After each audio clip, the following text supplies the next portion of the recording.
Bem-vindos a mais uma edição do RivaCast. Eu não sei que edição é essa, quem vai dizer isso para vocês é a Silvia Sato, que está de novo aqui comigo. Oi, Silvia. Oi, pessoal. Oi, Riva. Nós estamos no 7º episódio. Gravando o 7º episódio. Pois é, o 7º episódio que eu também descobri agora, por obra da Silvia, que será sobre liderança e construção de equipes, né? Equipes de alta performance. Tá ótimo, porque é tudo no improviso agora. A Silvia falou, o tema é esse, vamos conversar. Então, mais um papo desestruturado e informal. E eu também não sei, Silvio, se tem alguém ouvindo esse podcast, né? Se tem alguém ouvindo, é bom mandar mensagem pra gente, né? Dizendo, ó, tô ouvindo o podcast, tô achando uma porcaria, tô achando legal. Mandar alguma coisa, senão a gente vai parar de gravar, né? É verdade, Riva. Mas a gente até recebeu alguns feedbacks bem positivos, né? Até agora foram bem positivos. E teve um feedback mais recente de um ex-aluno seu. E aí eu até estava querendo te perguntar, assim, se quem já foi seu aluno ou que foi, né, liderado por você, um profissional que tenha trabalhado aí sob a sua liderança, essas pessoas costumam te idolatrar? Tem muita idolatria assim por você? Como é que é isso? Ah, eu não diria que é idolatria, né? Eu acho que as pessoas têm apreço pelo tempo que a gente passou juntos, né? Mas tem apreço hoje, né? Porque na época não tinha, não. Ah, é? Eu acho que durante o processo não é um processo fácil, né? Quando você sobe a barra como professor, como líder, nem todo mundo dá conta, né? Você vai Uhum. preparar as pessoas para darem conta, aquelas que se dispuserem ao desafio, né? É um estado de estar permanentemente fora da zona de conforto, porque precisa aprender todo dia, precisa conversar todo dia, precisa melhorar os canais de comunicação, né? Eu sempre repito o filósofo brasileiro da televisão contemporânea, Barbosa, Abelardo, né? Comunicação não é o que você fala, mas o que as pessoas entendem, né? Uhum. E então eu acho que eles têm apreço pelo processo, pelo aprendizado, por saírem muito melhores do que eles entraram, mas muita gente não dá conta, né? Muita gente não dá conta e pede para sair, ou é saído, né? Não tem muito caminho. Então eu acho que tem esse processo. Eu mantenho sempre os canais abertos com todo mundo, né? Todo mundo que quer bater um papo depois. Os canais estão abertos via mídias sociais, às vezes me ligam, falam, ó, estou aqui num trabalho novo, estou enfrentando tal e tal problema, o que, que você acha, hein? Quer dizer, às vezes quer bater um papo, né? Converso muito com CEOs, com vice-presidentes de empresa, que também querem refletir sobre alguma coisa.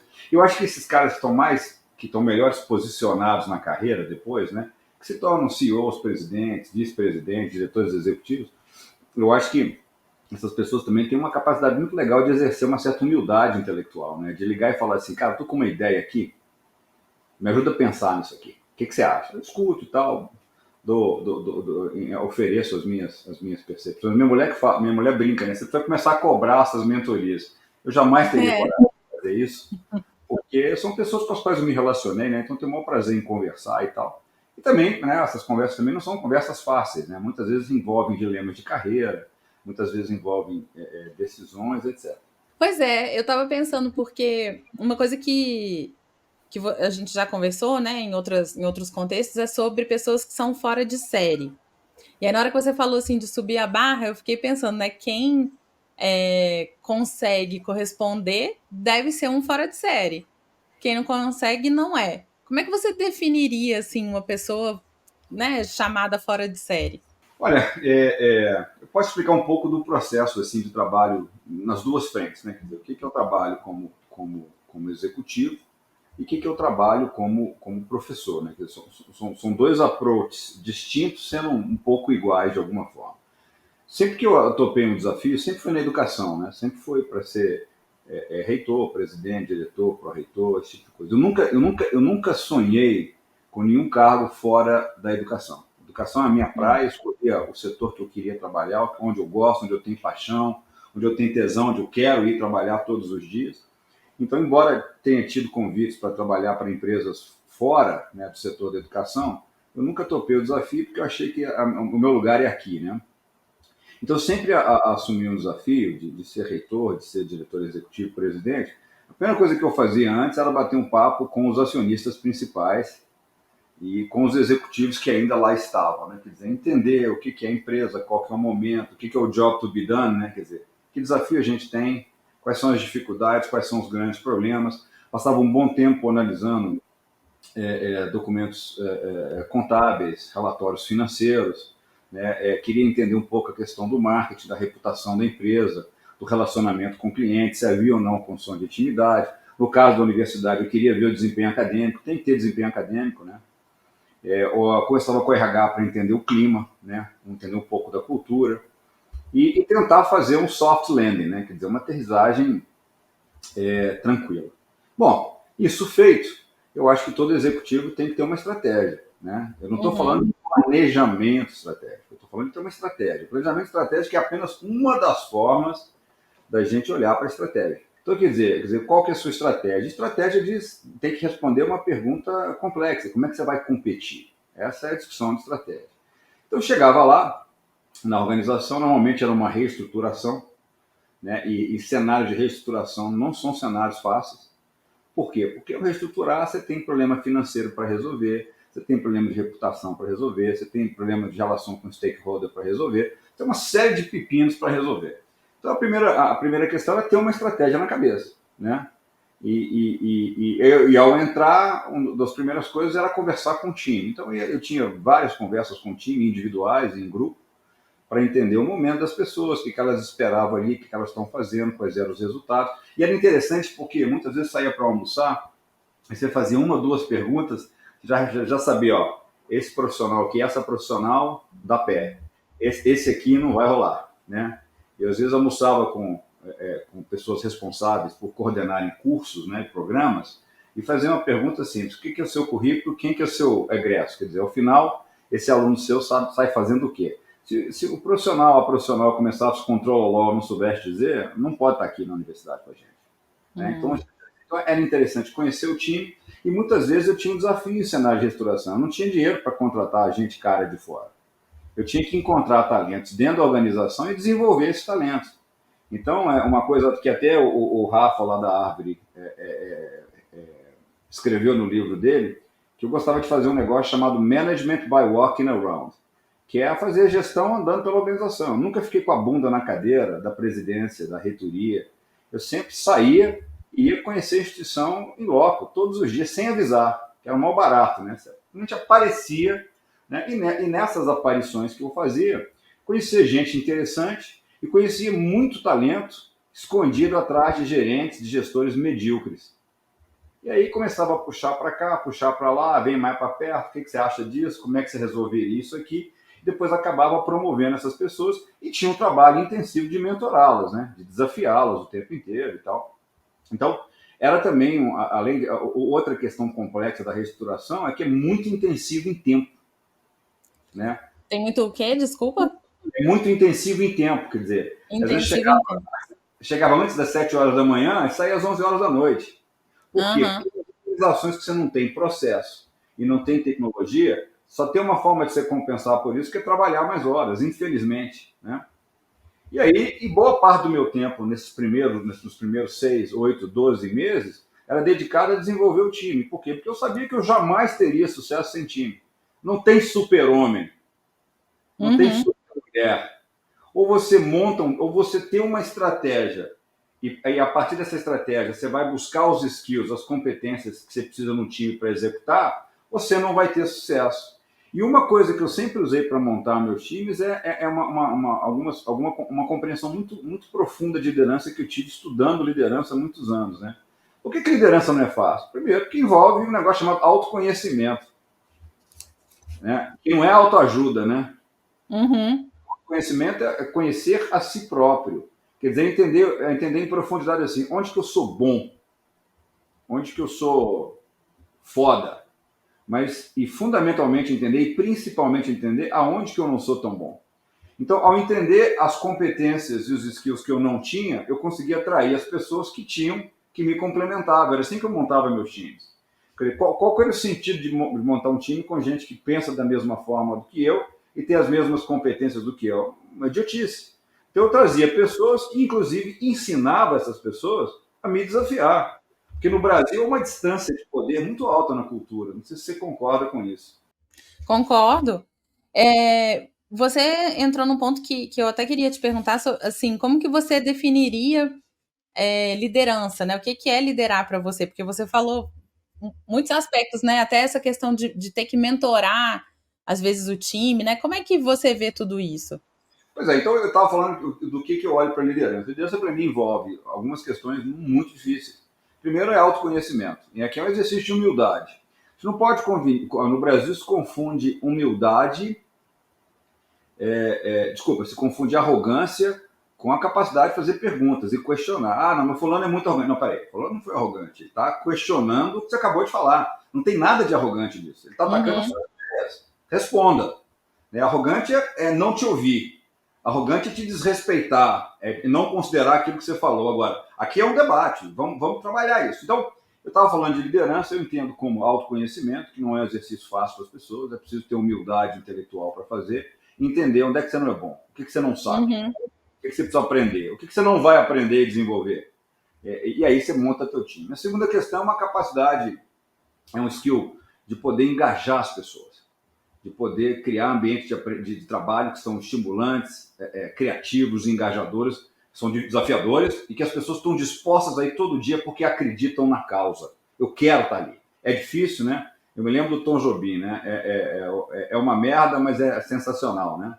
Quer dizer, é uma merda, tá tudo difícil. Nós estamos reestruturando, não tem dinheiro, não tem recurso, confusão, briga, etc. Mas eu quero estar ali. Quer dizer, como é que você engaja, como é que você estimula as pessoas a estarem com você? E liderança envolve também uma questão de visão de futuro, né? Que tem a ver com a aplicação da estratégia. Para onde é que você vai com a sua organização? Nós vamos atingir quais objetivos? Onde é que a gente quer chegar com isso? Né? E eu sempre falava na questão da estratégia que estratégia sem número é uma historinha para boi dormir, né? É uma historinha bonitinha no papel. Né? Eu repito aqui para todos os executivos com os quais eu trabalho: strategy with no numbers is wishful thinking. Né? Quer dizer, sem a parte quantitativa, é conversa fiada. Né? Eu espero que eu vá fazer isso. Tem que colocar um número ali e as pessoas têm que perseguir esses números. Então, com base nessa questão que eu estava te contando, eu tinha que passar boa parte do meu tempo desenvolvendo meu time. Então, quer dizer, nos primeiros anos da restauração, primeiros meses, perdão, eu estava muito dentro e fazia muito pouca agenda fora. E é difícil, porque é inacreditável que as pessoas não podem subestimar a agenda externa, né? Que você, como executivo principal, você é a figura, é o spokesperson, né? Você que fala pela organização. Você é o resolvedor de conflitos, né? Você que vai buscar novas oportunidades, você vai se relacionar com a comunidade e tal. Mas passa a maior parte do tempo dentro, desenvolvendo o time e fazendo ajuste do time. Quem sai, quem fica. Né? E aí, nesse processo, é uma primeira conversa sobre estratégia, numa forma que as pessoas entendam, né? Eu falo que a conversa sobre estratégia com o time não é para reafirmar sua autoridade epistêmica, tipo assim, sou foda, sei falar todos os nomes difíceis de estratégia. Não, é conversar a estratégia com as pessoas comuns, para que elas entendam, quer dizer, ó, vamos fazer isso aqui, ó. Nós vamos competir dessa forma, né? E aí, depois, era uma prática onde eu estava, a gente fazer uma construção na carta de valores, né? E é claro que os valores que vão ser construídos com a organização, eles têm os valores dos fundadores. Não tenha dúvida, os valores têm que bater com o executivo principal. Mas o time também tem que eleger os valores, que são esses valores um pouco da cola que mantém a organização junta, né? Então, construímos a carta de valores, né? Com esse tempero que eu acabei de falar. Você fazia essa construção da carta de valores junto do time? Envolvendo eles no processo? Todo mundo. Não só com o time direto para mim, mas envolvendo a organização inteira no processo. Muitas vezes, fazia sozinho, né? Tinha muita experiência de facilitar grupos grandes. Às vezes trazia uma consultoria externa, se tivesse grana, né? Se não tiver, tinha que fazer eu mesmo, né? E aí deixava algumas premissas claras para as pessoas. Olha, eu não tenho nenhum problema em que qualquer um de vocês desafiar essa estratégia. Se ela está errada, eu não tenho compromisso em errar, não. Eu tenho compromisso em acertar. Vem aqui, pode me falar, ô Riva, a estratégia é uma porcaria, não vai funcionar por isso, isso. E eu penso, beleza, eu critiquei, fiz uma contraproposta, eu entendi que é razoável, já fiz ajustes, né? Porque as pessoas são inteligentes. Não subestimemos as pessoas. E às vezes tinha que fazer os ajustes mesmo, fazia sem nenhum problema, não tem compromisso em errar, mas dizia para as pessoas, os valores, a linha tênue dos valores é intransponível. Você quer ser mandado embora daqui, é você cruzar essa linha. Né? Não vai ter volta. E eu tive um episódio na minha carreira em que uma pessoa que me era muito, muito querida foi a primeira a cruzar essa linha. E é nessa hora que a organização olha para você, né? E a organização, eu estou falando que as pessoas são inteligentes, a organização se pergunta o seguinte: vamos ver se vale para todo mundo ou se não vale para o grupo seleto de amiguinhos ou amiguinhas dele, né? Então, infelizmente, né, foi comprovado, né, que esse profissional, essa profissional havia cruzado essa linha tênue, e aí eu tinha que fazer o que eu acho fundamental em liderança: walk your talk. É mostrar coerência, discurso e ação. Não adianta só falar e não mostrar ação, né? E aí fiz o desligamento duro, me machuca até hoje falar sobre isso. Mas aí foi aí que são nessas horas da verdade que você mostra para a instituição que você está falando sério, que vale para todo mundo e vamos que vamos. Então eu falei da estratégia, eu falei dos valores. A partir dessa construção eu fazia mais visitas para as pessoas, conversando sobre a estratégia de forma fácil.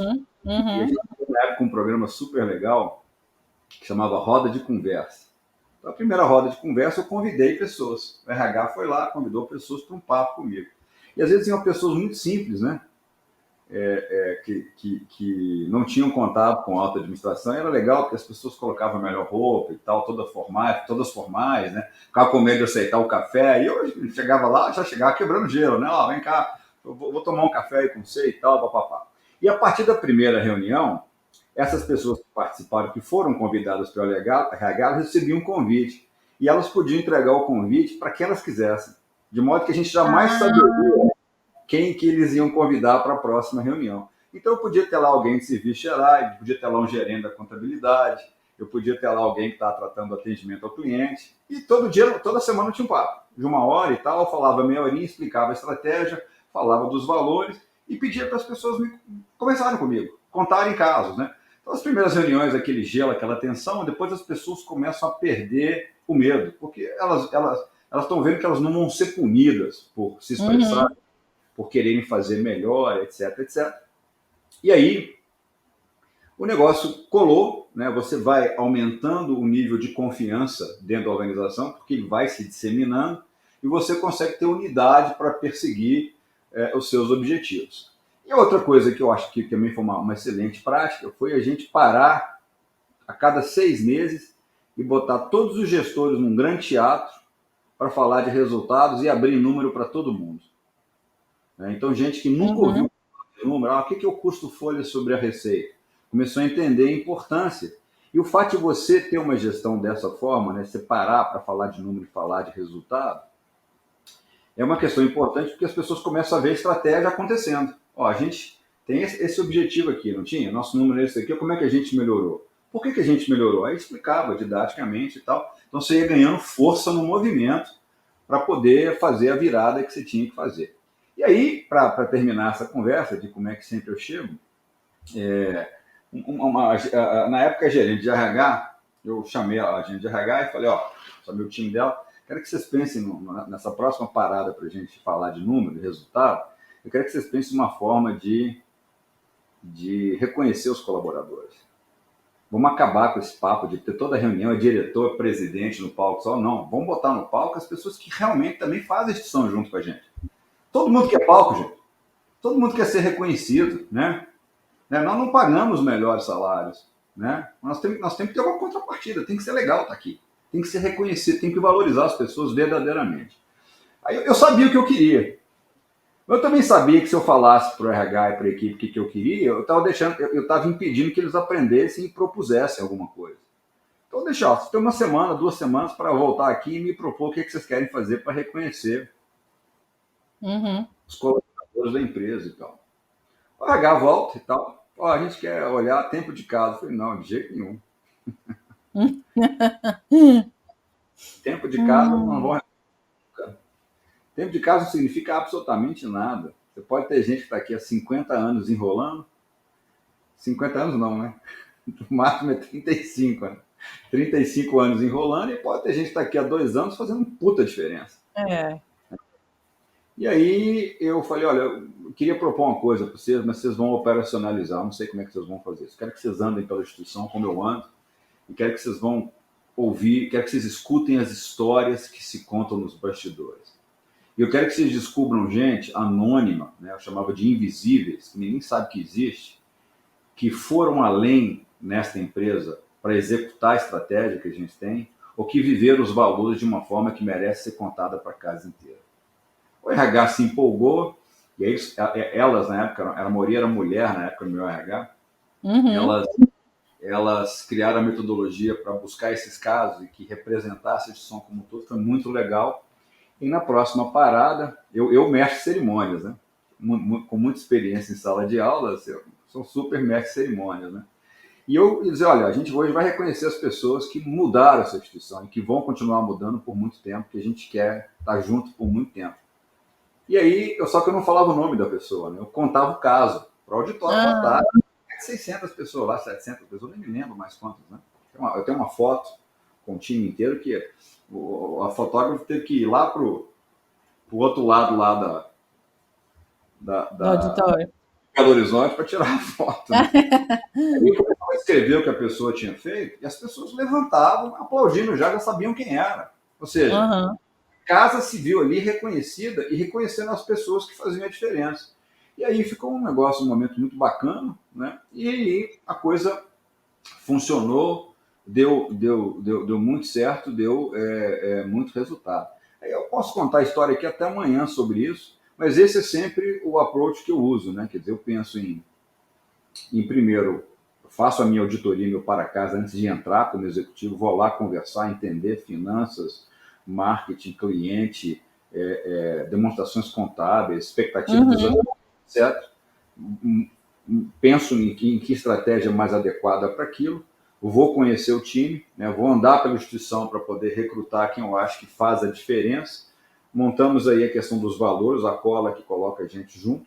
Começamos a discutir resultados conjuntamente, né? E tem um processo muito grande de reconhecer as pessoas que estão indo naquela direção. Agora, no meio do caminho, muita gente vai embora. Né? Já tive momentos na carreira que tive que fazer a demissão de 30 gestores num dia. Né? Nossa, deve ser muito difícil. Muito difícil, porque. Agora, a minha crítica às pessoas que têm um medinho da demissão, de fazer a demissão, é o seguinte: ó, contratar é farra, né? Demitir você não quer? Mas peraí, ó, você tem responsabilidade na contratação. Porque você está tirando. A pessoa que está vindo trabalhar, às vezes, vem de outra empresa. Se você não fez o seu dever de casa para fazer uma contratação bem feita, minimizar as possibilidades de erro, você tem que demitir em algum momento. É chato. Então, assim, é ruim, né? Nesse dia que tive que fazer 28, 30 demissões num dia, é uma situação difícil, porque são pessoas como a gente, né? Aham. Pessoas como eu e você, que estão trabalhando, que estão criando a família, que estão pagando a prestação do carro, a prestação do apartamento, né? É muito difícil fazer isso. Agora, você tem que fazer de forma respeitosa. Ó, eu vou conduzir aqui o processo de demissão. Queria colocar aqui algumas questões que eu acho importantes aqui e depois deixo espaço para você conversar. E estou aqui fazendo a ressalva de todas as suas prerrogativas legais e etc. E Aham. vamos em frente, né? E vamos em frente, porque é isso que acaba acontecendo. Bom, e acho que em linhas gerais, aqui no improviso, eu acho que o approach é esse. Depois a gente pode falar de aluno também. Podemos. Mas uma pergunta, Riva, nesse processo, né? Imagino que essas situações de ter que fazer uma demissão deve ser muito difícil, mas também deve ser muito desafiador montar um time com restrições financeiras. Você falou sobre essa situação, assim, de, né, às vezes, ter que montar um time sem ter grana para contratar uma pessoa, às vezes, muito sênior ou muito referência naquela área. Como é que você lidou com situações desse tipo, em que você tinha uma limitação financeira, mas precisava montar um bom time? Olha, eu acho que a primeira coisa é você acreditar naquilo que você está fazendo. Quer dizer, quando eu fui reitor, primeiro, o único cargo que eu sempre ambicionei ter na carreira era de reitor. Então, eu queria estar ali, eu queria colocar as minhas ideias como executivo, como professor, como acadêmico, para rodar e mostrar que aquelas ideias gerariam resultado, como geraram, né? Uhum. Eu fiz uma gestão lá com o meu time que foi muito legal, né? Great Place to Work, Prêmio Santander de universidades.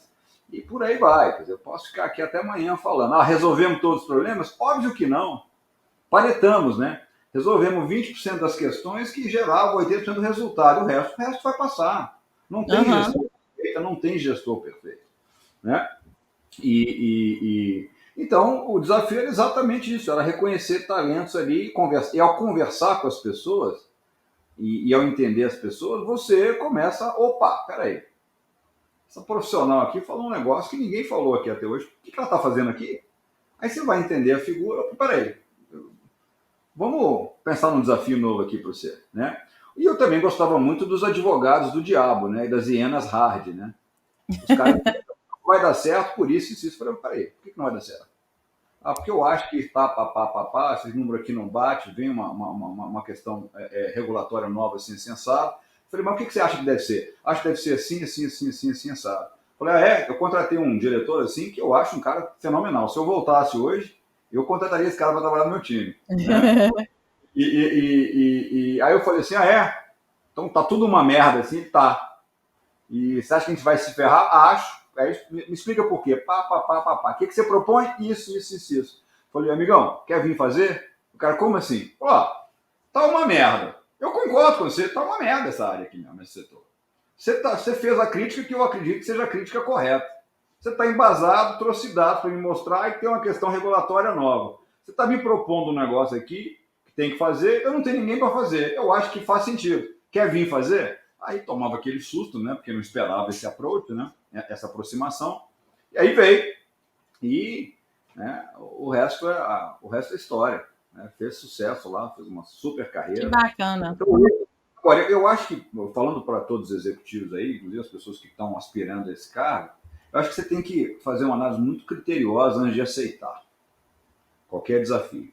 Porque, por mais que esses desafios de reestruturação sejam difíceis, eu tinha uma retaguarda muito forte para me ajudar a fazer funcionar. Tinha lá uma holding, tinha lá todas as áreas trabalhando que tinha interesse naquilo, aquilo era o que gerava o maior resultado. Mas eu já cometi erros aceitando posições onde eu não tinha a menor condições de ganhar o jogo. Quer dizer, eu sei que o jogo é difícil, mas a questão começou. Eu tenho os recursos, eu tenho condições de entrar nesse jogo para fazer um jogo para ganhar no longo prazo.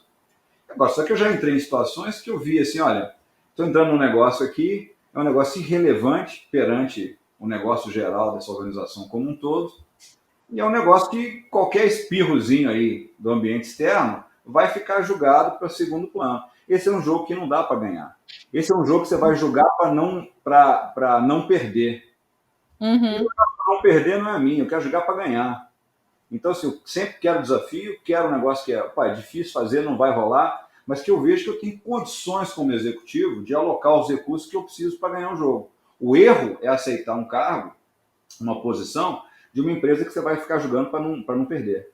Você não tem condições de ganhar um jogo e qualquer espirro do ambiente externo, você vai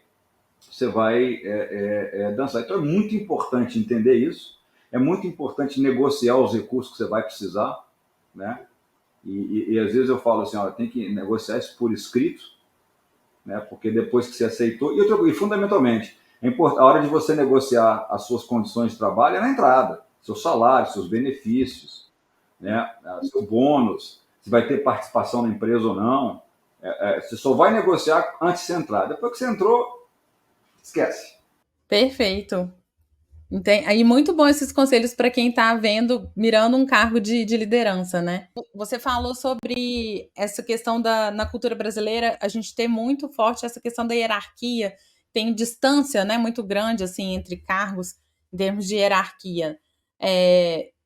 Quais outras características da cultura brasileira você considera que atrapalham na alta performance e quais ajudam? A gente primeiro precisa encarar os mitos que estão aí. Toda organização com uma estrutura mais processual, mais protocolar, mais rígida é ruim. Não. Eu não consigo pensar as Forças Armadas sem hierarquia. Tem processos e papéis muito bem definidos. Se eu tomar um tiro em alguma cidade brasileira, eu quero ir para uma UTI que tenha protocolo, que tenha processo, que tenha rotina de trabalho muito bem definida. né? Que Uhum. saibam seguir ordens, né? Agora, então, então assim, ter uma estrutura muito hierarquizada é ruim ou bom? Depende, né? Ter uma estrutura mais flexível, menos níveis na estrutura, é bom ou ruim? Depende. Qual que é o contexto que você está enfrentando? Como é que está o ambiente externo?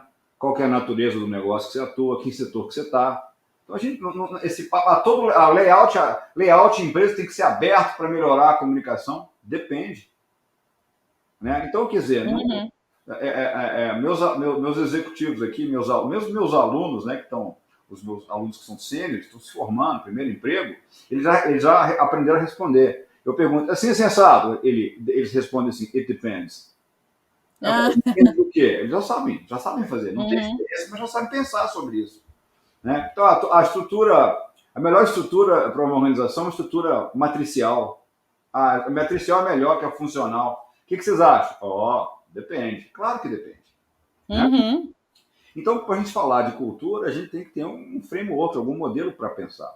Então, se você me perguntar assim, a distância de poder alta na cultura brasileira é bom ou ruim? Depende. Se eu precisar de uma estrutura Entendi. que esperem receber ordens, é fundamental ter uma boa distância de poder. Agora, se eu estou em serviço de consultoria, se eu estou fazendo pesquisa onde as pessoas precisam ser vocais, talvez a distância de poder seja ruim. Então, o que eu acho que são elementos muito legais da cultura latina, né, da cultura brasileira? Eu acho que essa proximidade que a gente tem, eu acho que essa questão da sociabilidade, sair, conversar, né, tomar um chopp, resolver problemas, eu até brinco, né? A gente sai depois do trabalho no Brasil, né, com os colegas de trabalho, e antes da gente se assentar, a gente se dá as mãos e promete não Não sei. falar da empresa. Ah, E qual que é o assunto 10 minutos depois? a empresa. Empresa, problema, cliente, né? Ou seja, a gente cria espaços informais ali de compartilhamento e solução de problemas. E a gente resolve muito mais problema no boteco do que no dia a dia. É. Eu acho que esse é um aspecto extremamente legal. Os executivos com os quais eu converso aqui nos Estados Unidos, que vêm para o Brasil, né, eu dou uma aula, dou um curso chamado Gestão de Interculturalidade, eles têm muita dificuldade com isso, né? Eles falam comigo, eu não suporto esse negócio. Eu estava na Argentina, você vai sair depois do trabalho para comer junto. Não é minha, eu não quero ficar 4, 5 horas depois do trabalho em lugar nenhum. Porque daí tem uma Aham. preponderante cultura. Então eu acho esse um lado muito legal da cultura brasileira. Agora, a distância de poder alta, né? Às vezes dificulta quando você precisa ter uma conversa franca com todo mundo e todo mundo apontar os problemas que você tem para resolver. Então, sempre na minha chegada, entendendo isso, a primeira coisa que eu tinha que fazer era construir confiança nas pessoas para mostrar, olha, vocês podem ser vocais sobre problemas. Né? Não vão me empurrar, mas demora. Isso é uma coisa que é um aspecto negativo. Outra coisa que eu não gosto na cultura brasileira é a falta de orientação a longo prazo. Então, Hum. aqui, esses caras fazem plano para 5, 10 anos, né? A gente não, a gente está sempre pensando no curto prazo. Aliás, eu brinco, né? A longo prazo do Brasil é 1 ano. É. Né? Eu acho que essa é uma questão e podia terminar. Eu acho que a gente ainda tem no Brasil uma cultura preponderantemente masculina. Vem mudando, vem. Hum. Eu acho que é muito importante a gente trazer e nutrir valores mais femininos nas organizações, de trazer o grupo junto, de ouvir mais. Né? Então, eu acho que esses são pontos aí que eu acho que são positivos e negativos. Agora, eu tenho muita saudade de estar na gestão no Brasil. Né? Por quê? Porque eu nasci aí, né? É meu povo, é minha cultura, é minha língua, é a minha forma de fazer as coisas. Eu aprendi assim. A gente, quando Uhum. mora no meio exterior, a gente tem que se adaptar muito, né? Então, quer dizer, as coisas que eu usava para liderar, para motivar, para tomar decisões, para pensar em políticas de RH que valiam aí no Brasil, não valem aqui. É. Então, ou seja, eu tenho que me moldar para aprender diferentes estilos de liderança, diferentes formas de motivar as pessoas. Uhum. Então, assim, eu acho que esse é o grande desafio quando a gente vai para fora. É claro que eu consigo liderar em outros contextos, mas não estou na minha melhor, não estou naquela zona que eu me sinto mais confortável. Né? Então, um exemplo aqui engraçado. Aí no Brasil, eu falava, moçada, o time direto, né? Tá foda a parada, né? Cheio de pepino aqui, agendas tão complexas, vamos bater um papo às 5h30, 6? E o pessoal fica. né? Fica por essas questões que a gente acabou de falar, que são questões Sim. culturais, e acaba ficando também que sabe que vai ter engarrafamento para ir para casa, né? Uhum. É. Aqui, eu tentei uma vez fazer isso, mas vamos bater um papo depois assim. Ficou ninguém. É mesmo? Tá nem aí. A distância de poder é muito baixa, o cara não tem medo de É. perder o emprego. Ele foi contratado para trabalhar às 8 horas do dia e conseguiu ir embora. E não está nem aí. Então, quer dizer, eu tive que reaprender uma série de coisas, pensar política de RH, de contratação, de admissão, treinar Uhum. pessoas que vêm de outros países também para aqui para os Estados Unidos. Ó, deixa eu contar uma coisa para vocês aqui. Vocês vão contratar? Aqui a gente não faz pergunta pessoal, não, tá? Né? Eu ouço no Brasil perguntas que eu considero barbaridades, né? Você é casada? Você tem Uhum. filhos, né? Outro dia uma profissional me contou do Brasil que perguntou, chegaram a perguntar, mas por que você não tem filho? Nossa, vai questionar a decisão da pessoa. Quer dizer, eu sempre respondo idiota. Primeiro que você não deve perguntar isso, né? E depois que todo mundo é obrigado a ter filho. É, pois é. Eu tenho amigos que optaram em não ter filho. Né? Eu tenho amigos que são casados, mas moram em casas diferentes. Né? Uhum. Eu preciso repensar todas essas questões. Né? Então, o Uhum. desafio para mim foi esse. Né? Mesma coisa na China, né? Completamente diferente. Alguns aspectos que se assemelham à nossa cultura, mas outros, né? Orientação a longo prazo dos caras é diferente da nossa. Uhum. Tem um negócio lá chamado dinamismo confuciano, que é diferente do que a gente acredita. Então, Uhum. indo para fora, você vai ter que aprender a aprender outras facetas dessas questões que eu acabei de citar. Negociação, Uhum. decisão, motivação, liderança, formação de equipes, etc, etc. Quem estiver aqui no Brasil querendo aprender mais sobre outras culturas, né, liderança em outros países, você recomenda quais fontes? Aí eu acho que tem livros clássicos que vão ser lidos, né, sobre cultura, né? O Edgar Schein, Schein, eu acho que é um livro que é preciso voltar e ler novamente. São clássicos dessa área, né? Uhum. E eu acho também que tem um outro clássico que é o Hofstede, né? Que a gente já falou dele aqui, né? Sim. O Hofstede já falecido, mas deixou uma consultoria chamada Hofstede Insights, que é uma fonte fenomenal online para quem quiser aprender sobre gestão de interculturalidade, questões Uhum. culturais por nações diferentes, né? Eu acho que é uma fonte. E aí, é até boa a sua pergunta, porque gente que está com desafio internacional tem 1 milhão de fontes hoje em dia que você não tinha antigamente. Eu uso muito um chamado The Doing Business Report. Até vai mudar o nome agora, mas nesse Doing Business Report está disponível para consulta online gratuita. Você fica sabendo o seguinte: eu estou indo lá para Hong Kong. Quanto tempo eu demoro para abrir uma empresa lá? Quanto tempo eu consigo uma licença XYZ? Né? Quanto tempo eu preciso para ligar a luz no negócio? Quer dizer, você vai descobrir nesse relatório o quão fácil ou difícil é fazer negócio em um dado lugar. Né? Você tem fontes, por exemplo, de proficiência em língua inglesa. Você tem um índice hoje. Ah, que bacana. Você tem um índice, por exemplo, sobre passaportes. Quais são os passaportes Aham. que mais abrem portas? Poxa, tem o Ed também, que é outra fonte fenomenal sobre negócios. Tem o Statista, né, sobre estatística. Ou seja, hoje não há desculpa para um executivo não fazer o dever de casa dele, tanto pensando no Brasil quanto pensando em ir embora para outros lugares. Uhum. Uhum. De fontes online para você chegar com o para casa feito. E sempre que eu fui para esses lugares todos, que eu fui, Vietnã, Camboja, Laos, África do Sul, Austrália, Nova Zelândia, Tailândia, eu sempre me preparei antes. Sempre fiz meu dever de casa e li uma série de coisas que eu tinha que chegar lá preparado, entendendo como era. Sabe um Sim. negócio meio besta que eu sempre acho difícil, sempre me embanando quando eu estou lá? Ah, Etiqueta e protocolo.